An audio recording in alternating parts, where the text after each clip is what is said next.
हमारे modern lifestyle में कुछ बीमारियां ऐसी हैं जो लंबे समय तक हमारा पीछा नहीं छोड़ती। उनमें से एक है स्पॉन्डिलाइटिस की बीमारी। नमस्ते दर्शकों, स्वास्थ्य चर्चा के इस कार्यक्रम में आप सभी का स्वागत है। आज चर्चा एक ऐसी बीमारी के बारे में जो लगभग हर एक आयु वर्ग को उतना ही नुकसान पहुंचा रही है। और इस चर्चा में हमारे साथ होम्योपैथी विशेषज्ञ डॉक्टर राजीव हमारे साथ मौजूद है। सर, आपका स्टूडियो में बहुत बहुत स्वागत है। जी नमस्कार सभी दर्शकों को। स्पॉन्डिलाइटिस वैसे तो एक अंग्रेजी शब्द हो गया, लेकिन इसको थोड़ा और विस्तार से जानना चाहिए कि स्पॉन्डिलाइटिस क्या है, कौन से अंग को सीधा जो है नुकसान पहुंचाता है, कितने प्रकार के हैं, शरीर के कौन से अंग से सीधा सीधा जुड़ा हुआ है। तो लोग स्पॉन्डिलाइटिस को वाकई में एकदम विस्तार से जानना चाहेंगे। स्पॉन्डिलाइटिस एक तंत्रिका संबंधी रोग है जिसमें रीढ़ की हड्डियां हमारी इफेक्ट होती हैं। जैसे हमारा जो शारीरिक बनावट है उसमें एक रीढ़ का बहुत बड़ा एक उसका रोल है, और हमारी जो स्पाइन जो होती है उस स्पाइन में भी हमारा ये 5 भागों में बटा रहता है। 5 भाग जैसे कि पहला सर्वाइकल, दूसरा थोरेसिस, तीसरा लंबर, चौथा सैक्रम और 5वां कॉक्सिक्स होता है। इसमें लगभग जो हमारे वर्टिब्रा होते हैं ये जब इफ़ेक्ट होते हैं, इफ़ेक्ट होने के कई कारण हो सकते हैं। जैसे आप गलत पोस्चर में बैठना, कभी चोट लग जाना, इंजरी हो जाना, खान पान में गड़बड़ी होना, हड्डियों में विकार आना शुरू हो जाना, एक एज के बाद लंबे समय के बाद पोस्टर पर बैठना, इसके कारण भी ये हो सकते हैं। स्पॉन्डिलाइटिस जो है आमतौर पर एक लाइफ स्टाइल डिजीज़ है, जो आज हम लोग लाइफ स्टाइल जो हम लोग बेतरतीब लाइफ स्टाइल है जिसके चलते ये हम लोगों को इफ़ेक्ट कर रहा है। स्पॉन्डिलाइटिस को हम लोग यदि उसको देखेंगे तो हम लोग इसको 3 भाग में बांट सकते हैं। ACL इसको हम लोग बोल सकते हैं। ACL मतलब A for ankylosing spondylitis, C for cervical spondylitis, L for lumbar spondylitis. Ankylosing spondylitis जो होता है वो हमारे स्पाइन को और हमारे रीढ़ की हड्डी को, हमारे पोस्चर को स्टीफ कर देता है, जिससे हम घूम नहीं पाते हैं, माथा घुमा नहीं पाते हैं। हमारा स्पाइन जो है धीरे धीरे बेंड होने लगता है, जिसमें हम कुछ भी करने में असमर्थ होते हैं, जो हमारे शरीर की गति को वो रोक देता है।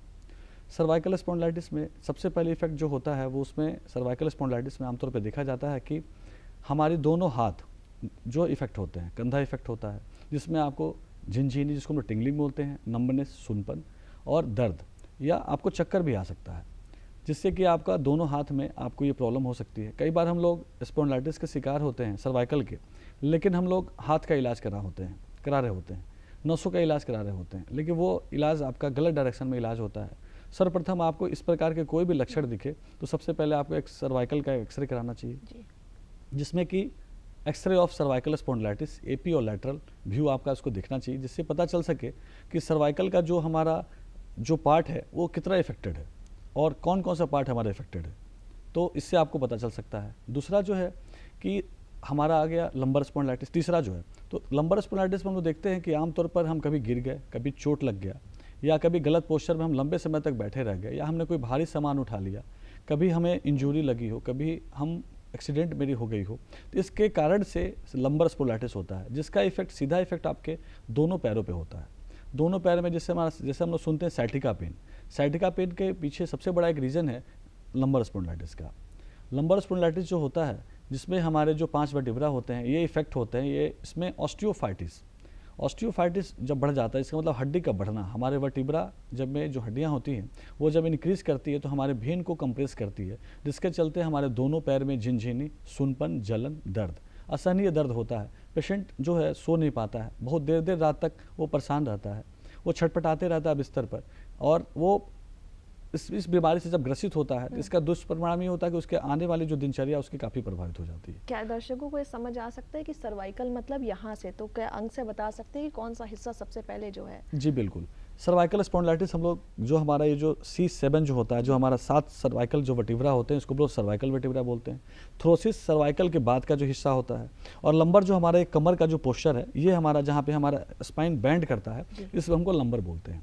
तो लंबर वर्टिब्रा जो हमारे 5 होते हैं, थ्रोसिस हमारे 12 होते हैं, और 7 जो हमारे सर्वाइकल होते हैं, तो ये 24 हो गए, और 25वां जो हमारा 24 हो गया, ये 25वां जो हमारा होगा वो सैक्रम होता है, और 26 हमारा कॉक्सिक्स होता है।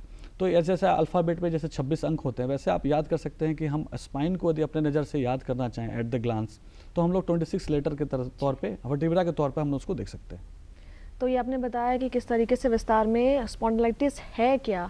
अब आपने बताया कि इंजरी हो सकती है, बैड पोजीशन हो सकता है, और कैसे कैसे पॉसिबिलिटीज़ हैं, आशंकाएं हैं जो लोगों में हो सकता है, किन लोगों को हो सकता है, ये क्या किया जा सके कि इससे बचा जा सके जिनको अभी तक स्पॉन्डिलाइटिस नहीं है। हमारे देश में जिस तरह से मोबाइल लैपटॉप का चलन बढ़ा है और जिस तरह से बच्चे आज जो हमारा युवा वर्ग है जिस तरह से इससे ग्रसित हुआ है, जिसका एडिक्शन हुआ है मोबाइल लैपटॉप का, तो इसको आप 10 साल से इसको मान सकते हैं। 10 साल से लेकर 60 साल की उम्र तक किसी भी उम्र के लोगों को ये बीमारी हो सकती है। खासकर जो ये आयु वर्ग है, इसमें हम लोग बहुत लंबे समय तक वीडियो गेम, व्हाट्सएप, फेसबुक, जो भी हम लोग इंस्टा स्क्रॉल करते हैं, सोशल मीडिया स्क्रॉल करते हैं, इससे हम लोग इसके चलते इफेक्ट जो है हमारे लंबर पे, हमारे सर्वाइकल पे, इस पे इफेक्ट ज़्यादा पड़ता है। खासकर लंबर और सर्वाइकल इफेक्ट ज़्यादा होता है लोगों को, तो ये हर आयु वर्ग के लोग इससे प्रभावित हैं। खासकर आप 10 साल के से लेकर जो 20 साल के जो बच्चे हैं, आज की हमारी मैक्सिमम पढ़ाइयाँ भी हैं, ऑनलाइन हो रही हैं, बहुत सारी ऐसी चीज़ें हैं, जो जानकारियाँ हैं जो हमें कंप्यूटर और टीवी के माध्यम से या मोबाइल के माध्यम से हम चीज़ों को देख पा रहे हैं। टीवी हद तक तो ठीक है, लेकिन हम लोग गलत पोस्चर में जो बैठते हैं, गलत पोस्चर पे लंबे समय तक हम लोग टीवी भी देखते हैं, अपने घर पे सोफ़ा पे लेट जाते हैं, जो हमारे लिए कहीं ना कहीं गलत है। हम गलत पोस्चर में पढ़ते हैं, हम गलत पोस्चर में मोबाइल का यूज़ करते हैं। हम लोग बाथरूम में भी जाते हैं तो आज हम लोग देखते हैं कि प्रायः लोग मोबाइल लेके जाते हैं, तो उसमें भी हम लोग बेंड पोजीशन में, गलत पोजीशन में बैठ के मोबाइल को स्क्रॉल कर रहे होते हैं। ये तमाम कारण से हम लोग ग्रसित हो रहे हैं। खासकर जो हमारा युवा वर्ग है, जो हम लोग 20 साल के प्लस को बोलते हैं, जो लोग जॉब कर रहे हैं, उनकी भी मजबूरी है कि दिन रात जो भी आज काम है, मैक्सिमम डिजिटलाइजेशन के चलते आपको ये समस्या आ रही है कि सभी लोग मोबाइल और लैपटॉप पे ही काम कर रहे हैं। अपना हर चीज़ की रिपोर्टिंग भी आपके मोबाइल पे ही हो रही है। तो इसका नतीजा ये है कि हम ज़्यादा से ज़्यादा देर तक 6-6 घंटा, 8-8 घंटा, 10-10 घंटा हम लोग वर्क फ्रॉम होम भी कर रहे हैं, तो हम लोग लैपटॉप पे ही वर्क कर रहे हैं, तो मोबाइल पे ही वर्क कर रहे हैं। तो इसका नतीजा है कि हमें इसकी संभावनाएं ज़्यादा बढ़ रही हैं, और हर 5 में से 3 युवा आप देखेंगे कि सर्वाइकल और लंबर के चपेट में आ रहा है और इससे ग्रसित हो रहा है, जिससे वो काफ़ी परेशान हो रहा है, और उसकी काम, उसकी पढ़ाई, उसका रोजगार, उसका बिजनेस, सब कुछ उससे प्रभावित हो रहा है। इसलिए हमें गलत पोस्चर में ना बैठें, थोड़ी देर पे हम लोग ज़रूर उठ के 1-2 मिनट का वॉक कर लिया करें, जहाँ जिस हम लोकेशन पे हैं। खान पान का नियमित सेवन करें। इससे इन तमाम चीज़ों से देख रेख से हम लोग, और ये जो आयु वर्ग जो अपना, जैसे आपने मुझसे पूछा, उस ये आयु वर्ग हमारे इफेक्टेड हो रहा है। आयु वर्ग से मैं ये जानना चाहती हूँ कि आपके पास जब पेशेंट्स आते हैं तो किस आयु के पेशेंट्स बहुत ज़्यादा आ रहे हैं, क्योंकि स्कूल से भी काफ़ी बच्चों की शिकायतें आ रही हैं, उन्हें भी रीढ़ की हड्डी में काफ़ी ज़्यादा दर्द जो है उभरता दिखाई दे रहा है, यूथ में काफ़ी ज़्यादा परेशानी दिखाई दे रही है। तो आयु वर्ग की बात करूँ, सीधा पुरुष और महिलाओं में जो आंकड़ा है, किस तरीके के मरीज़ आपके पास ज़्यादा आते हैं, या दोनों बराबर के रेशियो में आपके पास आते हैं? पुरुष महिला आज सभी आज कामकाजी हैं, तो पुरुष महिला का अंतर करना बहुत मुश्किल होगा, क्योंकि ये दोनों मेल फीमेल को ये बीमारी एक आम तौर पे सबको हो रही है जी। साथ ही साथ जो हमारा आयु वर्ग जो आपने चर्चा की, तो आयु वर्ग में मैं कहना चाहूँगा कि 15 साल से 45 ईयर्स, 15 ईयर्स टू 45 ईयर्स के बीच में इस तरह के जो एज ग्रुप है, इसमें ज़्यादा देखने को मिलता है, क्योंकि ये एज ग्रुप कुछ करने का ग्रुप होता है। ये हमारा लाइफ को एक दिशा देने का एज होता है। तो इस कारण से ये आयु वर्ग जो है काफ़ी वर्क करता है, चाहे काफ़ी काम करता है, और इस तरह से इस एज ग्रुप में भी हम लोग मैच्योर्ड भी 15 साल से हम लोग कम मैच्योर्ड भी होते हैं, तो चीज़ों को बहुत सारे हम समझ नहीं पाते हैं, तो इसके चलते भी इसका इफेक्ट हमारे 15 से 25 साल के लोगों को पड़ रहा है। लेकिन जो हमारे कामकाजी भी लोग हैं उनको भी ये इफेक्ट हो रहा है। इसलिए हमारा ये जो ये आयु वर्ग है, इस आयु वर्ग में यदि हम लोग खास ध्यान रखें तो हम इस तमाम बीमारियों से, स्पॉन्डिलाइटिस के जो तमाम तरह के प्रकार हैं, इससे हम लोग बचा जा सकता है। अब ये पूछूंगी कि जब भी किसी को रीढ़ की हड्डी में कोई भी शिकायतें या दर्द आ रही है, लोग सीधा जाते हैं फिजियोथेरेपी, कायरोप्रैक्टर या फिर मसाज की ओर, तो ये कितना इसमें लाभदायक है? अगर इलाज भी चले और पैरेलल ये भी चले, या केवल सिर्फ लोग थेरेपी पे विश्वास रखकर आगे बढ़े, तो क्या लाभदायक हो सकता है? क्या जड़ से स्पॉन्डिलाइटिस को हटाया जा सकता है या रोकथाम किया जा सकता है? तो जब स्पॉन्डिलाइटिस से इंसान ग्रसित हो तो उसमें फिजियोथेरेपी या फिर कायरोप्रैक्टिशनर का क्या योगदान है? इसको ज़रा सा अगर लोग को समझाएं तो। सबसे पहले आज हम किसी भी बीमारी हो, चाहे स्पॉन्डिलाइटिस हो, चाहे हमारे शरीर में विभिन्न तरह की बीमारियां होती हैं, किसी भी बीमारी में हेल्दी लाइफस्टाइल विथ होम्योपैथी, यदि आप दोनों का, हमारा अपना जो मानना है, क्योंकि मैं एक होम्योपैथिक डॉक्टर हूं, तो आपका इसमें एक बड़ा रोल है। आज के डेट में आप केवल चाहेंगे, चाहे एलोपैथ हो, चाहे होम्योपैथ हो, चाहे आयुर्वेद हो, केवल आप दवाइयों के भरोसे या इस पैथी के भरोसे आप चाहें कि स्वस्थ रहें तो ये कहना मुश्किल है। और आप 50 से 60% तक स्वस्थ रह सकते हैं दवाइयों के भरोसे। लेकिन यदि आपको पूर्ण स्वस्थ रहना है और कंप्लीट आपको अपने स्वास्थ्य के प्रति आपकी रुचि है और जागरूक है कि मुझे स्वस्थ रहना है, तो आपको हेल्दी लाइफ स्टाइल विथ जो भी पैथी आप यूज़ करते हो, होम्योपैथी यूज़ करते हो या फिर एलोपैथ या आयुर्वेद आप यूज़ कर सकते हैं। लेकिन मेरा अपना मानना है कि जो हमारा फिजियोथेरेपी है, हेल्दी लाइफ स्टाइल मतलब हो गया आपका खान पान सही होना चाहिए, आपका योगा एक्सरसाइज सही होना चाहिए, आप प्रॉपर वे में आप रूटीन वर्क को फॉलो करते हैं, आपके सोने का टाइमिंग, उठने का टाइमिंग, आपके पढ़ाई करते हो तो स्कूल जाने की टाइमिंग, एवरीथिंग, या आपके ऑफिस जाने की टाइमिंग, हर चीज़ों के आप एक प्रॉपर दिशा में मेंटेन कर पाते हैं। जो आज हमारी भागम भाग जीवन शैली है, जो हमारा जो आज का दौड़ है, इस दौड़ में यदि हम इन चीज़ों को थोड़ा सा बैलेंस करके चलें तो इन चीज़ों से हम लोग ठीक हो सकते हैं।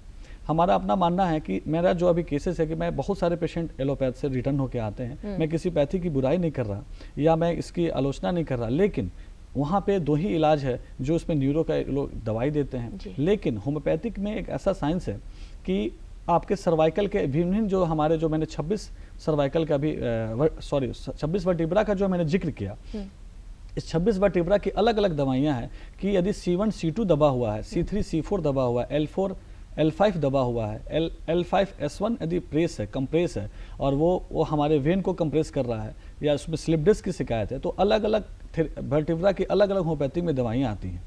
होम्योपैथिक एक साइंस जो है जो हमारा कॉज पे काम करता है। Homeopathy cure the patient not the disease. हम लोग जो देखते हैं कि जैसे किसी को सर्वाइकल का प्रॉब्लम है तो चक्कर उसको सोने से ज़्यादा आता है, चक्कर उसको बैठने से ज़्यादा आता है, चक्कर वो चलने से उसको ज़्यादा आता है, बैठने से ज़्यादा आता है। तो ये तमाम तरह के सिम्टम्स हम लोग पूछ के, और अलग अलग सिम्टम्स की अलग अलग दवाइयाँ हैं। जैसे आपको लंबर स्पॉन्डिलाइटिस है और आपके दोनों पैर में पेन है या दोनों पैर में पेन है, तो हम लोग ये पूछते हैं कि आपको खड़ा होने से प्रॉब्लम ज़्यादा है तो उसकी अलग दवाई है, बैठने से दिक्कत है या आपको चलने से दिक्कत है या आपको सोने से दिक्कत है या आप उठ के बैठते हैं तो आपको दिक्कत है। तो होम्योपैथिक एक ऐसा पिक्यूलियर साइंस है कि आपको एक सिम्टम्स की अलग अलग होम्योपैथिक में दवाइयाँ हैं जिससे हम लोग उसको 100% क्योर कर पाते हैं। लेकिन मैं फिर से आपको बोलूँगा, जैसे मैंने अभी आपको बोला कि होम्योपैथी के साथ साथ आपको दो थेरेपी, जैसे एक सेल्फ थेरेपी जो आप खुद एक्सरसाइज करते हैं।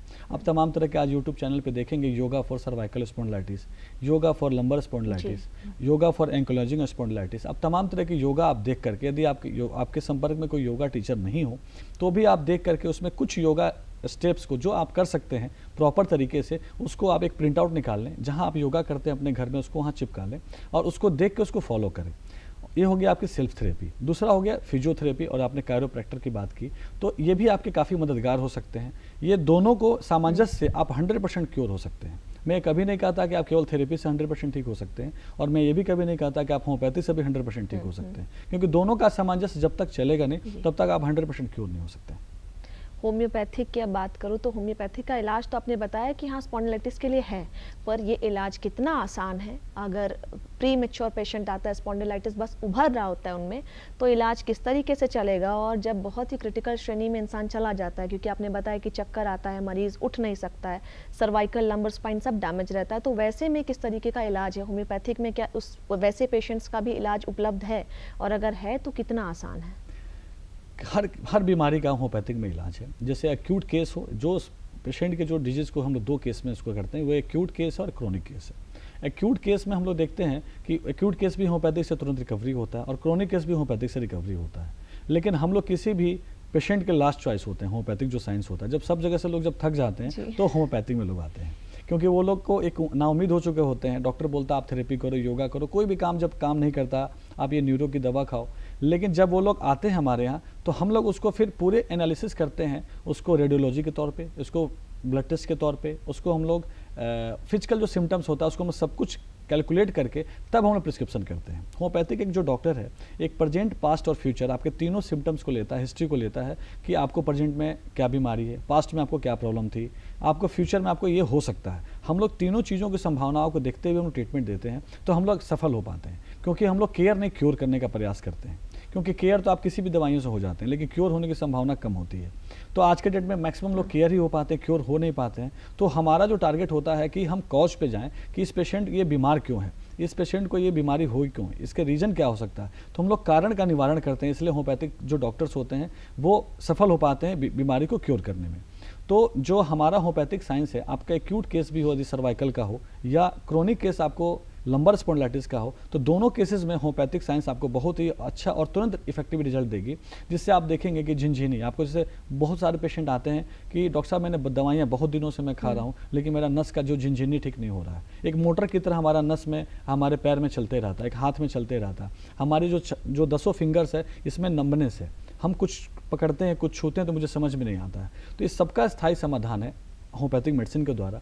और हम लोग सिम्टम्स को देख के अलग अलग सिम्टम्स की अलग अलग होम्योपैथिक में दवाइयाँ हैं, और जब हम टोटलिटी ऑफ सिम्टम हम लोग किसी पेशेंट का लेते हैं कि पेशेंट को क्या क्या सिम्टम्स हैं और पेशेंट को क्या पसंद है क्या नापसंद है, तो हम लोग देखते हैं कि उस पेशेंट को हम लोग 100% क्योर कर पाते हैं इनपैथी के द्वारा। और साथ साथ हम लोग जरूर सजेशन देते हैं कि आप सेल्फ थेरेपी भी करें और फिजियोथेरेपी या कायरोप्रैक्टर जिसका भी आप सहयोग लेना है ले, इसको दोनों का सहयोग से आप 100% तुरंत ठीक हो सकते हैं। आपने ना लाइफस्टाइल का जिक्र किया है इससे पहले भी कि लाइफस्टाइल का बहुत अहम किरदार है किसी के भी जीवन शैली में। तो लाइफस्टाइल शहरी क्षेत्र में और ग्रामीण में दोनों जगह अलग अलग होता है।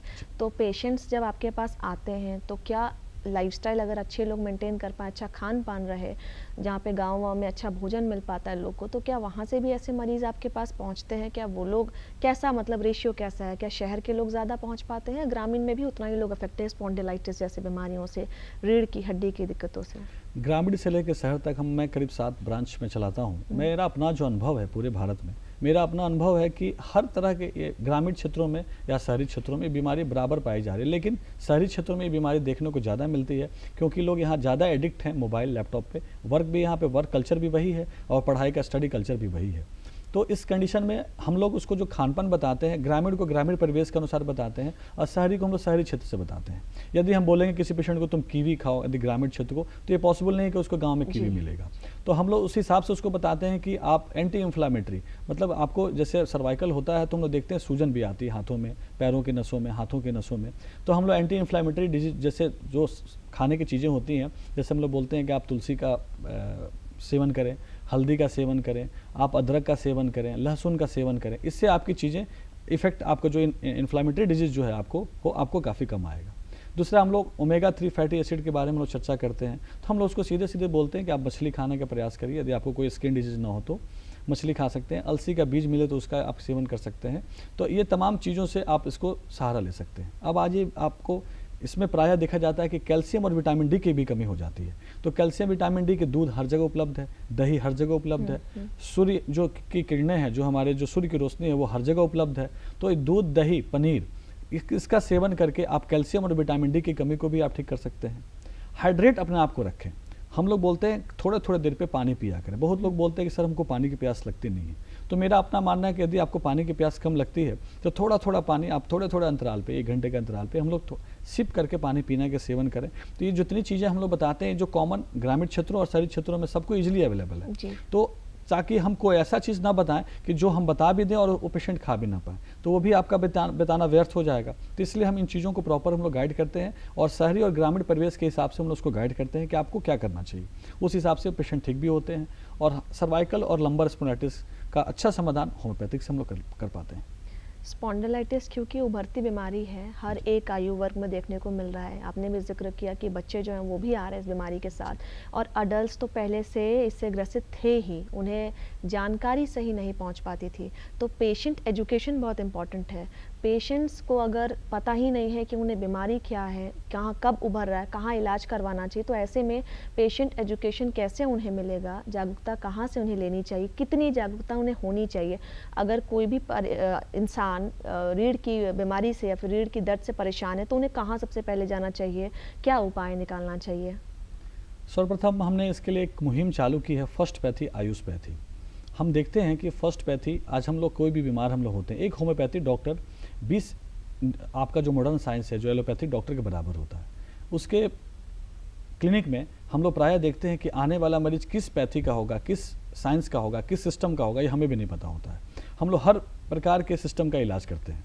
तो हम लोग आमतौर पे ये देखते हैं, हम लोग ने मैंने एक मुहिम चालू की, फर्स्ट पैथी आयुष पैथी, जिसको हम लोगों ने अपने होम्योपैथिक में फर्स्ट पैथी होम्योपैथी भी बोलते हैं। कि यदि आपको कोई भी क्रोनिक डिजीज़ हो, जैसे आपको गायनी का प्रॉब्लम हो, तो आप पहला पैथी आयुष पैथी को अपना सकते हैं, आप होम्योपैथी को अपना सकते हैं। आपको यदि गैस्ट्रो की शिकायत हो, पेडियाट्रिक की शिकायत हो, ENT की शिकायत हो, और आपको एंडोक्राइन की शिकायत हो, यूरोलॉजी की शिकायत हो, आप हर तरह की बीमारी के लिए, डर्मा की शिकायत हो, आप हर तरह की बीमारी के लिए होम्योपैथिक डॉक्टर के पास जाके एक जगह पे आप इतनी सारी बीमारियों का इलाज एक साथ करा सकते हैं। ये होम्योपैथी की सबसे बड़ी ब्यूटी है और ये होम्योपैथी की सबसे बड़ी ताकत है, जिसके चलते आज होम्योपैथिक साइंस पूरे विश्व में एलोपैथ के बाद सेकेंड पैथी है जहाँ सबसे ज़्यादा मरीज देखे जाते हैं और सबसे ज़्यादा लोकप्रिय पैथी भी है। इसको भी कहना आपको जायज़ होगा कि होम्योपैथिक साइंस एक सबसे बड़ा साइंस है। आपके यदि न्यूरो के केस में आएंगे तो होम्योपैथिक में आपके एलोपैथिक में 2 से 3 दवाइयाँ जो होती हैं, 4 दवाइयाँ होती हैं जो न्यूरो के केसेस में ज़्यादातर डॉक्टर प्रिस्क्राइब करते हैं, चाहे आप ग्रामीण क्षेत्र के डॉक्टर हों चाहे शहरी क्षेत्र के डॉक्टर हों। लेकिन होम्योपैथिक में न्यूरो की कम से कम 150 से ऊपर दवाइयाँ हैं, 150 प्लस मेडिसिन है, जिसके तहत हम लोग होम्योपैथिक में न्यूरो का इलाज करते हैं। तो जो आयु वर्ग है और जो जागरूकता है वो हम लोग अपने सोशल मीडिया के माध्यम से, फर्स्ट पैथी आयुष फाउंडेशन के माध्यम से, हम लोग अपने क्लिनिक के माध्यम से बहुत तरह के तमाम छोटी छोटी चीज़ें रील्स के तौर पर, आर्टिकल के तौर पर हम लोग उसको देते रहते हैं, बताते रहते हैं लोगों को, जिससे कि इस अवेयरनेस फैल सके। और इस तरह की जानकारी के लिए आपको आज सोशल मीडिया बहुत ही एक्टिव है। बहुत सारे ऐसे गूगल पे आपको आर्टिकल्स मिल जाएंगे कि हमें अपने स्पाइन को सुरक्षित रखने के लिए हम क्या कर सकते हैं, हमारा खान पान कैसा हो सकता है। जब हम लोग किसी कॉलेज, स्कूल, यूनिवर्सिटी में हम लोग जाते हैं तो तमाम तरह की हम लोग स्वास्थ्य चर्चा जब करते हैं तो हम लोग अलग अलग टॉपिक पे अलग अलग चर्चाएं करते हैं, जिससे हम लोग युवा पीढ़ी को जागरूक करते हैं और उन लोगों को इस बीमारी से या कोई भी अन्य बीमारी हो, उस बीमारी से आप कैसे बच सकते हैं उसके हम लोग प्रिवेंशन, देखभाल, खान पान, हाइजीन, कॉज, सब पे हम लोग चर्चा करते हैं और उनको जागरूक करते हैं। तो मतलब जानकारी और जागरूकता चाहिए तो अलग अलग मुहिम के माध्यम से लोग ले सकते हैं। जी बिल्कुल। तो अब एक जानकारी उन महिला वर्ग के लिए जहाँ पर जो गर्भवती महिलाएं हैं उन्हें काफ़ी ज़्यादा रीढ़ की हड्डी, लंबर स्पाइन, सर्वाइकल, ये काफ़ी ज़्यादा हावी होता है उन पर, काफ़ी ज़्यादा मतलब ऑर्थोपेडिक डिपार्टमेंट्स में आप देखेंगे तो इन महिलाओं का रेशो काफ़ी ज़्यादा आपको देखने को मिलेगा। तो ऐसे में होम्योपैथिक का इलाज वो शुरू कर सकती हैं क्या? अगर कर सकती हैं तो कितना सेफ़ है उनके लिए? उन्हें इसके लिए दोबारा सोचने की ज़रूरत है? जी बिल्कुल है, क्योंकि हम लोग खासकर प्रेगनेंसी में हम लोग कंप्लीट मेडिकेशन नहीं चलाते, क्योंकि जब प्रेगनेंसी में यदि उसको कोई सर्वाइकल का प्रॉब्लम होती है, लंबर की प्रॉब्लम होती है, तो हम लोग एक्सरे अभी प्रोवाइड नहीं करते हैं। हम लोग बोलते हैं कि आफ्टर 9 मंथ डिलीवरी के बाद हम आपका एक्सरे या लंबर का एक्सरे हम लोग कराएंगे। लेकिन उस बीच दरमियान हम लोग उससे जो रिलेटेड, जो उसको नर्व में पेन है, रीढ़ की हड्डी में दर्द है, जब बच्चा कंसीव होती है एक महिला, तो उसके पेट पे भार बढ़ जाता है, ऑटोमेटिक उसका भार उसके कमर पे भी उसका बराबर पड़ेगा। तो इस आधार पे हम लोग उसको बोलते हैं कि हम लोग कुछ होम्योपैथिक की कैल्शियम की जो दवाइयाँ आती है, जैसे कैलकेरिया फॉस आती है, हमारे होम्योपैथिक में एसिड फॉस दवा आती है जो सर्वाइकल और लंबर दोनों में काम काफ़ी अच्छा करता है। यदि हड्डियाँ बढ़ रही हो सर्वाइकल में या लंबर में, तो हम लोग कैलकेरिया फ्लोर होम्योपैथिक की जो बायोकेमिक दवा आती है, वो कोई भी एज ग्रुप का लोग हो, चाहे 0 दिन के बच्चे से लेके हम 100 साल के हर एक एज के ग्रुप के लोगों को हम लोग वो दवाइयाँ प्रीफर करते हैं और उसका कोई साइड इफेक्ट नहीं है। गर्भवती महिला भी इस दवा को ले सकती हैं। और हम लोग बोलते हैं उसमें गलत पोस्चर में ना सोएं, एक अच्छा पोस्चर में सोएं, साथ ही साथ खान पान अच्छा रखें। जैसे मैंने खान पान की चर्चा की, उस तरह के भोजन का आप लोग सेवन करें जिससे कि आपके बच्चे और आपकी माँ को भरपूर उसको पोषण मिले, उसके रीढ़ की हड्डी को भी भरपूर ताकत मिले, जिससे वो बच्चे को कैरी कर सके 9 महीना, और उस बच्चे का प्रॉपर ध्यान रखे, अपने खान पान का भी ध्यान रखे और हाइड्रेट होने से बचे। एक तरफ हो गया खान पान, लोगों की जानकारी के लिए खान पान हो गया, और दूसरा हो गया कि सप्लीमेंट्स में अगर वो लेना चाहे, क्योंकि आजकल के खान पान और मॉडर्न लाइफस्टाइल में सब कुछ पूरा करना मुमकिन नहीं है लोगों के लिए।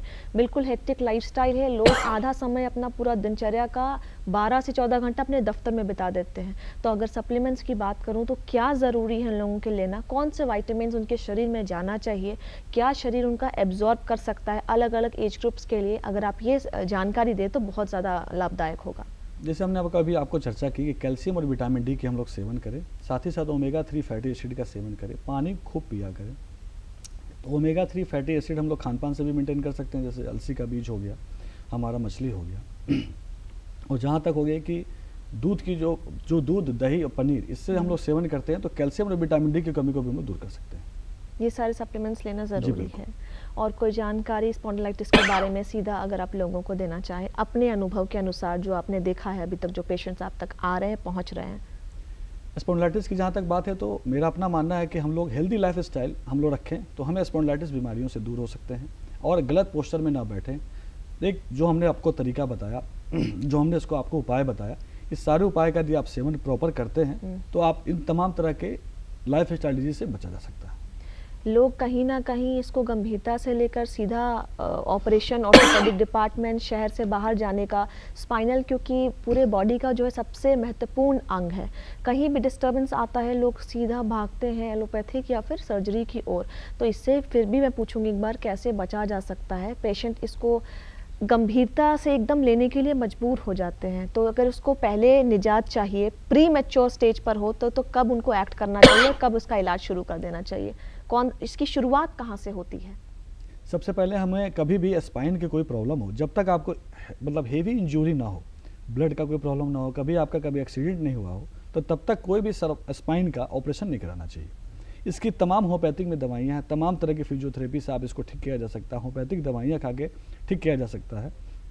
तो इसका सबसे पहले आपको ध्यान रखना पड़ेगा कि हड़बड़ा के या ई पेशेंस होके, पेन जरूर होता है, पेन आपको होम्योपैथी से भी कंट्रोल होता है। जैसे हम लोग कहते हैं होम्योपैथी की दवाइयाँ बहुत लेट से काम करती हैं, बहुत धीमे काम करती हैं, तो ऐसा नहीं है कि होम्योपैथी की दवाइयाँ धीमे काम करती हैं। होम्योपैथी की दवाइयाँ आज बहुत सारे नए रिसर्च हुए हैं जिसमें आप देखेंगे कि होम्योपैथी की दवाइयों का सेवन करने के बाद आप बहुत जल्दी क्योर हो सकते हैं और बहुत तुरंत आपको लाभ मिल सकता है, स्वास्थ्य लाभ मिल सकता है। इसके दरमियान मैं बोलूँगा कि ऑपरेशन की जहाँ तक बात है तो कभी ना कभी अपने जो भी आपके नज़दीकी होम्योपैथिक चिकित्सक हैं उनसे ज़रूर परामर्श लें कि सर मुझे ये सर्वाइकल की प्रॉब्लम है, लंबर की प्रॉब्लम है या एंकोलॉजी की प्रॉब्लम है, समय रहते इसका प्रॉपर ट्रीटमेंट कराएं तो बिल्कुल आप ठीक हो सकते हैं। यदि आपकी पुराने भी 5 से 10 साल पुराने भी सर्वाइकल और लंबर की शिकायत है और आप ठीक नहीं हो पा रहे हैं तो भी आप होम्योपैथी की दवा सेवन करें। मैं ज़रूर मेरा विश्वास दिला सकता हूं कि होम्योपैथी से इसको जड़ से ठीक किया जा सकता है और जो डॉक्टर के द्वारा बताए गए एहतियात यदि आप उसको फॉलो करते हैं तो आप विदाउट सर्जरी आप होम्योपैथिक से क्योर हो सकते हैं। लोग कहते हैं कि होम्योपैथिक में सर्जरी का इलाज, सर्जरी वाले जो केसेस का इलाज नहीं होता है। मेरा अपना मानना है, जैसे मैं प्रति मंथ कम से कम 3 से 5 हज़ार पेशेंट को देखता हूं, तो कम से कम हम लोग सर्जरी के जो केसेस जो आते हैं 70 से 80% केसेस हम लोग सर्जरी के केसेस को हम लोग होम्योपैथिक दवाओं से बचा देते हैं। तो आपने देखा और जाना कि किस तरीके से स्पॉन्डिलाइटिस का भी इलाज है, चाहे वो कितनी भी गंभीर अवस्था में हो या प्री मैच्योर स्टेज पे हो, स्पॉन्डिलाइटिस का पूरी तरह से होम्योपैथिक में भी इलाज हो सकता है। उम्मीद है सारी जानकारी आपके लिए लाभदायक होगी। आपका हमारे साथ जुड़ने के लिए बहुत बहुत धन्यवाद। नमस्कार। और स्वास्थ्य चर्चा के इस अगले कार्यक्रम में जुड़ने के लिए दूरदर्शन झारखंड के सोशल मीडिया प्लेटफॉर्म को सब्सक्राइब करें। तब तक के लिए धन्यवाद। जोहार। जोहार।